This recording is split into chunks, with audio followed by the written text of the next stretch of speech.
Day 7 of my weight loss journey. இன்றைக்கி கொஞ்சம் ஒழுங்காக போகலைங்க. காலையில் 2 தோசை தக்காளி சட்னியோடு நல்லா தான் ஆரம்பிச்சிச்சு. மதியம் பொட்டேட்டோ ரைஸ் சாப்பிட்டேன். ஆனால் எங்கள் அத்தை வந்துட்டு நான் டயட் இருக்கும்போது தான் கரெக்டாக பார்த்து முறுக்கு சுட்டாங்க. அது போதாதுன்னு ஈவினிங் அப்பம் செஞ்சாங்க. என்னால் கண்ட்ரோல் பண்ண முடியல. அப்பத்தில் 2 சாப்பிட்டேன், முறுக்கில் 3 சாப்பிட்டேன். அதுக்கப்புறம் கிரவுண்ட் போனேன், எக்ஸசைஸ்லாம் பண்ணேன். ஆனால் இதெல்லாம் சாப்பிட்டதுனாலவோ என்னவோ மைண்டு திக்கு திக்கு திக்குன்னு இருக்குது. அதுவும் இல்லாமல் இன்றைக்கி நான் ஒரு முக்கியமான விஷயம் வந்து சொல்லணும்னு நினச்சேன். இது எத்தனை பேருக்கு செட் ஆகும்னு தெரியலை. ஆனால் நான் சொல்ல வேண்டிய விஷயம் என்ன அப்படின்னா, தயவு செஞ்சு ரோடுகளில் கிராஸ் பண்ணுற இடத்துல ரொம்ப பார்த்து ஜாக்கிரதையாக கிராஸ் பண்ணுங்கள். நிறைய பேர் ரொம்ப அவசரப்படுறீங்க, கொஞ்சம் ஸ்லோவாக போங்க.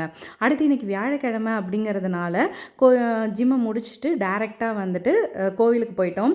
கோவிலை முடிச்சுட்டு வந்து நண்டு சூப் குடித்தோம். ஏன்டா கோவிலை முடிச்சுட்டு வந்து நண்டு சூப் குடிக்கிறீங்களேன்னு கேட்காதீங்க. எங்கள் 3 பேருக்கும் சளி பிடிக்கிற மாதிரி இருக்குது, ரொம்ப இருமலாக இருந்துச்சு. அதனால் நண்டு சூப் வாங்கி குடித்தோம். இதில் ஹைலைட் என்னென்னா, எல்லாரும் எங்களை ஒரு மாதிரி பார்த்தாங்க. ஏன்னா எல்லோரும் சூப் மட்டும் தான் குடிப்பாங்க. நான் உட்காந்து உள்ளே இருக்கிற நண்டை வந்துட்டு ஆப்ரேஷன் பண்ணி ஃபுல்லாக சாப்பிட்டோம். ஒரு சதை கூட இல்லை, அந்த அளவுக்கு சாப்பிட்டாச்சு. அவ்வளோதான் இன்றைக்கு.